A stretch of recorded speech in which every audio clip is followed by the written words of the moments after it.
Something explosive just happened in Westminster, and the Labour government did not see it coming. What was meant to be a routine Westminster Hall debate on an e-petition about digital ID suddenly turned into a full-scale political ambush. Cameras were rolling, MPS were listening, and then Reform UK's Lee Anderson stood up and tore straight into Keir Starmer with a speech so fierce it sent shockwaves through Parliament. This wasn't scripted spin. This wasn't polite opposition. This was raw, furious and deliberately confrontational. From the moment Anderson began speaking, it was clear this would not be another forgettable debate buried in Hansard. He painted a picture of a country sliding towards surveillance, control and lost freedoms. And he laid the blame squarely at the Prime Minister's feet. Facial recognition expanding, people arrested over social media posts, trial by jury quietly disappearing in more cases, children being politicised in classrooms, and now, he argued, the final step, digital ID for working Britons. We had the ramping up of facial recognition. We've got 30 arrests a day for social media posts. We're getting rid of trial by jury in most cases, and we've also got children being radicalised in our schools by left-wing teachers. And now this government are trying to force digital ID onto us all. And the excuse that they're using, Sir Edward, is that it will stop illegal migrants from working. Now, if the Prime Minister was really serious about stopping illegal migrants from working, then he would detain and deport every single illegal migrant that crosses the English Channel. But of course he won't. This is a gimmick. It's a pathetic attempt by a weak Prime Minister who has lost total control. Anderson didn't mince his words. He described the government's plan not as security, but as control, not as competence, but as panic. And the justification offered by ministers, he said, simply didn't add up. According to the government, digital ID would stop illegal migrants from working, but Anderson flipped that argument on its head. Over 5,000 of my constituents signed this petition, and they do not want this government poking their noses into their private lives. My constituents are not illegal migrants. They did not break into this country. They are decent, hard-working people whose fathers and grandfathers and great-grandfathers fought in 2 world wars to secure our freedoms. And every single working person in Ashfield is now going to be penalised because of the failures of this government. You don't need a digital ID to work in this country. You need a national insurance number backed up with a driving licence, a passport or some photo ID. If the Prime Minister was serious, he thundered, he would detain and deport those crossing the Channel. That line landed hard because, in Anderson's telling, the policy wasn't about borders or enforcement at all. Before we go any further, let me ask you something. If you care about what's really happening in British politics behind the headlines, beyond the spin, then please take just 1 second to like this video and subscribe to the Britain Daily. It's completely free and it helps us keep bringing you the hard-hitting stories that matter. It was about shifting the burden of government failure onto ordinary law-abiding citizens, people who did nothing wrong, yet are being asked to surrender more personal data, more privacy, more freedom. And then came the phrase that lit up social media almost instantly, a pathetic attempt by a weak Prime Minister, gasps, murmurs, heads turning. Anderson revealed that more than 5,000 of his constituents had signed the petition opposing digital ID. And my message to the government, Sir Edward, is quite clear. You allow undocumented men into our country with no ID at all. You pick them up and place them in luxury hotels with no ID at all. You then give them a free asylum claim and free legal aid with no ID at all. Yet you are ordering my constituents in Ashfield to get digital ID, and then you have the cheek to call us fascists. That's what they do.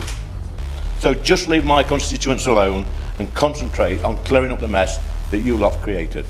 Not activists, not extremists, but everyday working people. People who feel they're being watched, monitored and blamed for problems they didn't create. He invoked history, sacrifice, war. The generations who fought, he said, not for convenience, but for liberty. And now, he warned, those same freedoms are being chipped away, not by foreign enemies, but by a government he accused of losing control. This was no technical policy disagreement. It was a moral accusation.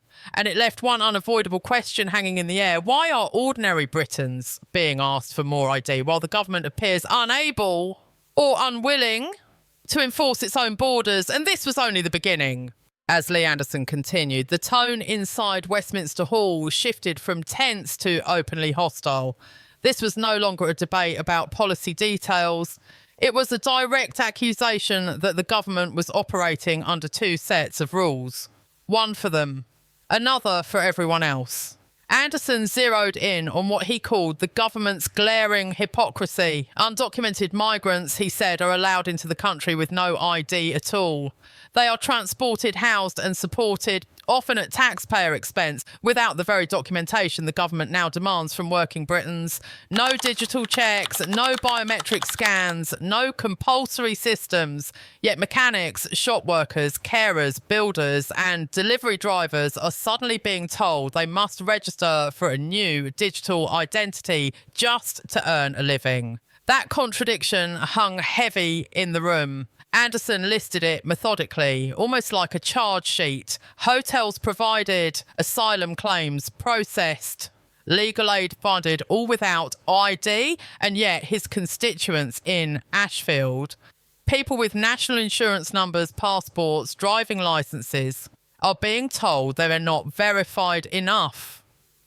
Just leave my constituents alone, he demanded. The speech struck a nerve because it tapped into something far deeper than digital policy. It echoed a growing belief among many voters that the government is governing from fear, not confidence, reacting to crises rather than solving them. According to Anderson, digital ID isn't about stopping illegal work at all. It's about optics, headlines, appearances, a gimmick designed to make it look like something is being done while the real issues remain untouched. And then he turned directly toward the Prime Minister's authority, or what he suggested was left of it. This government has lost total control. That phrase rippled outward fast because it didn't just accuse Starmer of weakness, it questioned his legitimacy as a leader capable of protecting borders, freedoms, or public trust. Anderson framed digital ID not as a policy failure, but as evidence of collapse at the top. He warned that once the principle is accepted that the state can require digital permission to work, the line keeps moving. Today it's employment, tomorrow it's travel, then benefits, then speech. The chamber could feel it.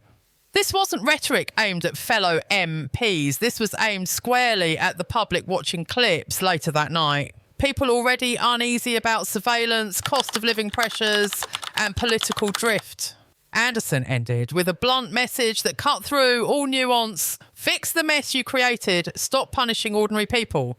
Stop expanding control to hide failure. As he sat down, there was no applause, but there didn't need to be. The silence said enough because outside that chamber, the clip was already spreading. And with every share, repost and comment, pressure on Keir Starmer was building, not just from Reform UK, but from voters asking a dangerous question. If this government can't control the borders, why does it want to control us? And the fallout was only just beginning. The reaction was immediate and explosive. Within minutes of Lee Anderson's speech ending, clips were ripped from the Westminster Hall feed and blasted across social media. TikTok, Facebook and YouTube lit up with captions calling it the most honest speech of the year and the moment Labour lost the room.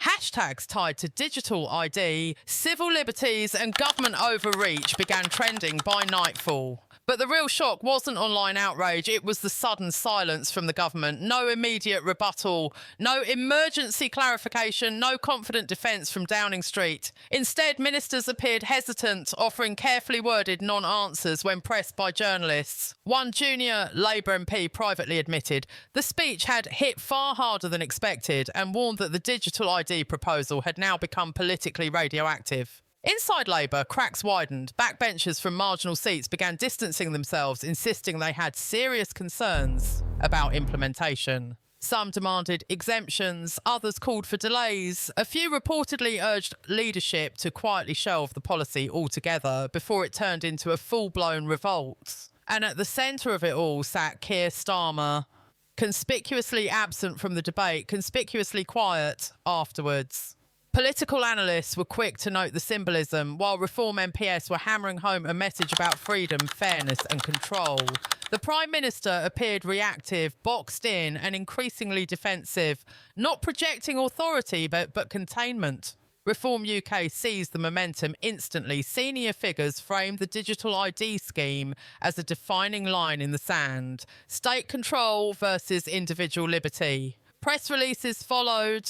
Interviews rolled out. Party activists pushed the clip relentlessly, presenting Anderson's speech as proof that someone was finally saying what millions felt but hadn't heard inside Parliament. Meanwhile, civil liberties groups began raising alarms. Lawyers warned that compulsory digital ID tied to employment could face serious legal challenges. Campaigners argued it risked mission creep. A system introduced for one purpose quietly expanded into many, and the public mood shifted. For many watching, this wasn't about migrants, technology, or even Labour versus Reform. It was about trust and whether a government struggling to manage borders, policing, and the economy should be handed yet more control over daily life. By the end of the week, the question dominating political discussion wasn't how digital ID would work, it was whether it should exist at all. Lee Anderson's final words echoed long after the chamber emptied. Not shouted, not theatrical, just blunt and defiant. Leave ordinary people alone, fix your failures, stop treating the public like the problem. As Westminster scrambled to contain the damage, one truth became unavoidable. This debate had escaped Parliament. It now belonged to the country. And for Keir Starmer, the danger wasn't one Reform MP calling him weak. The danger was that millions might be starting to agree, and the fallout was only just beginning. So what do you say? Let us know in the comment, and don't forget to subscribe to Britain Daily.